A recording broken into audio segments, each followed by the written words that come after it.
Welcome to all of you. आज हम लोग डिस्कस करने वाले हैं हॉलीडे पीरियड, जिसको दूसरी लैंग्वेज में बोलते हैं मॉराटोरियम पीरियड।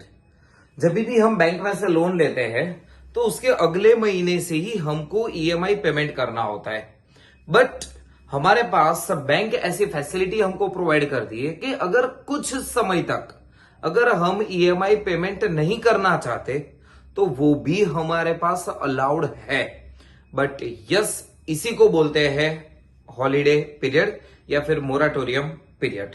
तो डेफिनेशन क्या होती है उसकी?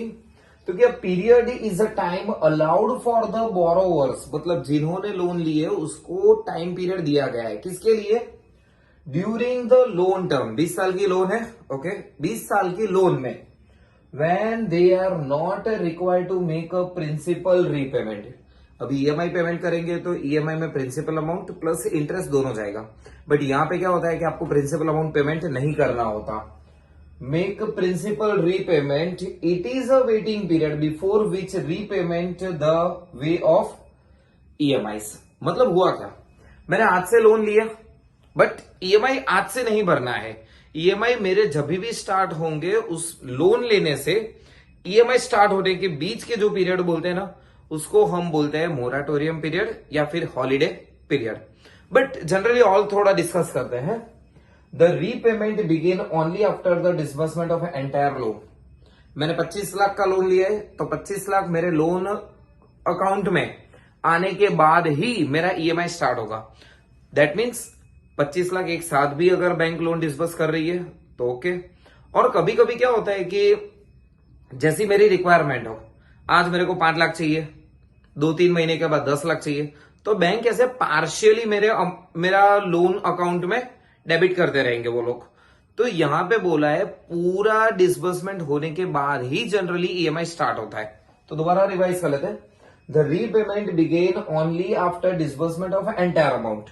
The loan may be disbursed. मैंने अभी बोला आपके अकाउंट में पैसा आएगा लोन का, डिसबर्स इन सिंगल डेबिट भी हो सकता है, मतलब एक ही साथ पैसा आ सकता है, और multiple debit as per requirement. अगर रिक्वायरमेंट ऐसी है कि मल्टीपल डेबिट चाहिए तो मल्टीपल डेबिट में भी मिल सकता है। Holiday period interest need to be service. Principal amount payment नहीं करना है बट इंटरेस्ट पेमेंट करना रहेगा उस टाइम पे, क्योंकि होम लोन में ज्यादातर देखे ना तो इंटरेस्ट और प्रिंसिपल अमाउंट दोनों जाता है। बट यहां पे क्या होगा, सिर्फ आपको इंटरेस्ट का ही अमाउंट पेमेंट करना रहेगा। बट एजुकेशन लोन की बात करें तो education loan this is not interest upon, मतलब एजुकेशन लोन लिया है तो कभी कभी इंटरेस्ट भी उस समय पे नहीं पेमेंट करेंगे तो भी चलेगा।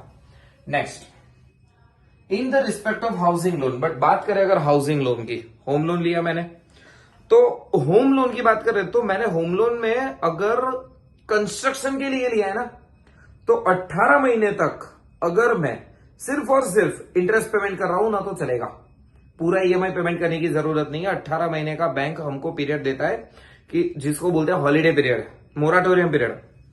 18 महीने तक सर सिर्फ आप इंटरेस्ट पेमेंट करो, प्रिंसिपल अमाउंट नहीं पेमेंट करना है। बट अगर मैंने होम परचेस किया हुआ है, डायरेक्ट रेडी पोजीशन है, वो परचेस कर रहा हूं, तो बैंक सिर्फ 3 महीने का हॉलीडे पीरियड अलाउड कर सकती है। या 18 मंथ है, 3 मंथ है, आरबीआई रेगुलरली उसके टाइम ड्यूरेशन में अपडेट होता रहता है। But in the respect of housing loan, a housing period up to 18 month is allowed in case of construction.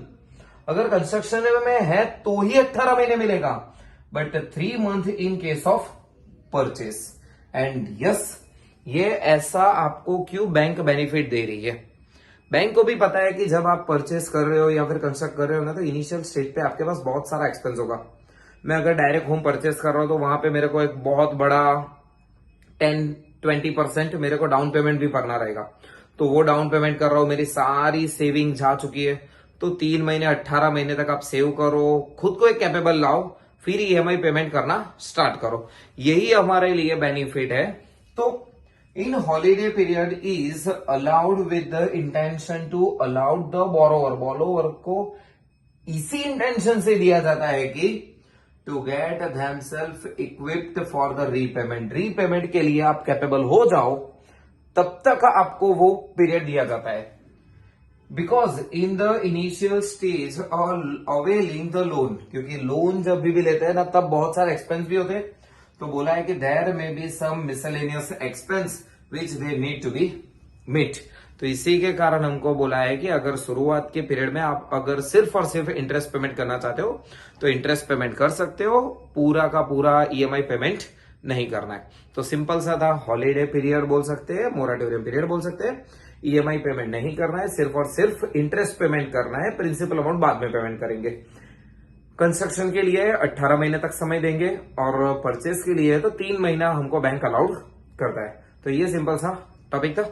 Okay, then all the best.